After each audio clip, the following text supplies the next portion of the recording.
Be ready.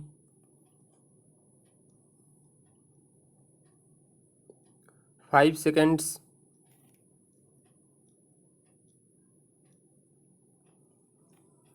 Start.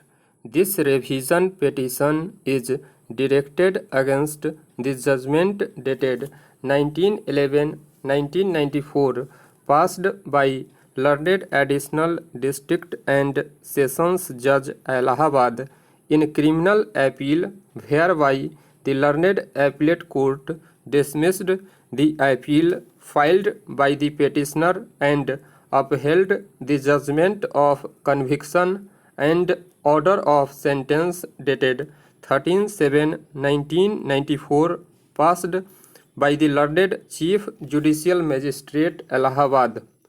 By the said judgment, the learned trial court convicted the accused petitioner under sections 279, 304 IPC and sentenced him for the offence under section 279 IPC to undergo simple imprisonment for 2 months and to pay a fine of rupees 500 and in default of payment of fine further to undergo simple imprisonment for 15 days and for the offence under section 304 IPC.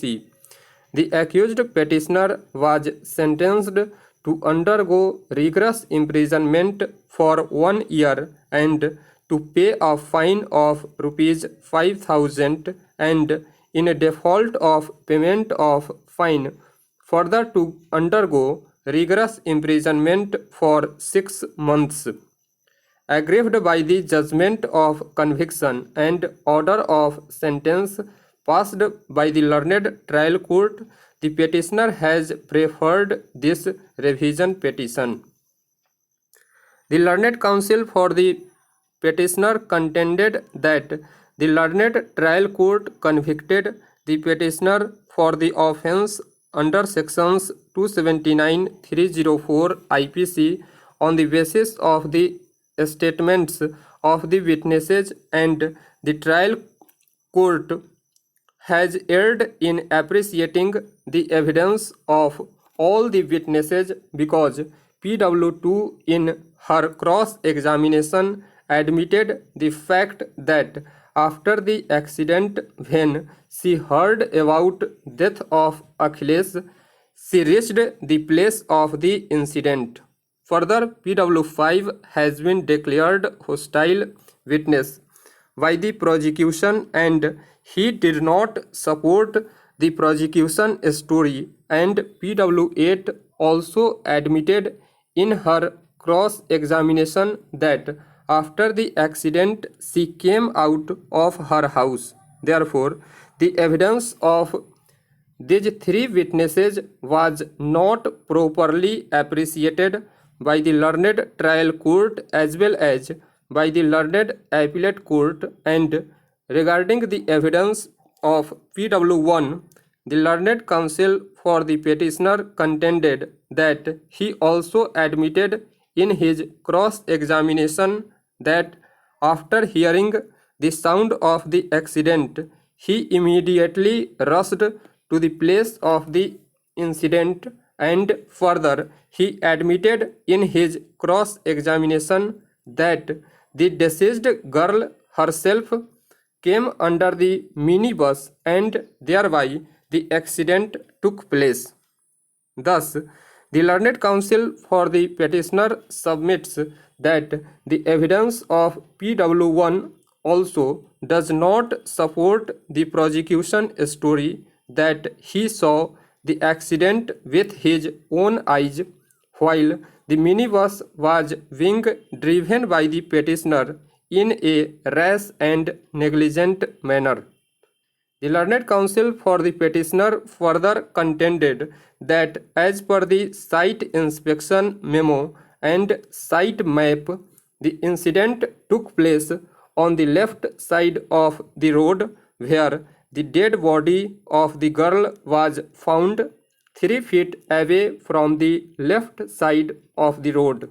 Therefore, it cannot be said that at the time of the accident the driver was driving the minibus in such a manner so as to drive it in wrong side. The learned public prosecutor contended that by seeing the child girl, the driver of the minibus, that is, the petitioner, could have stopped the vehicle or could have minimized its speed.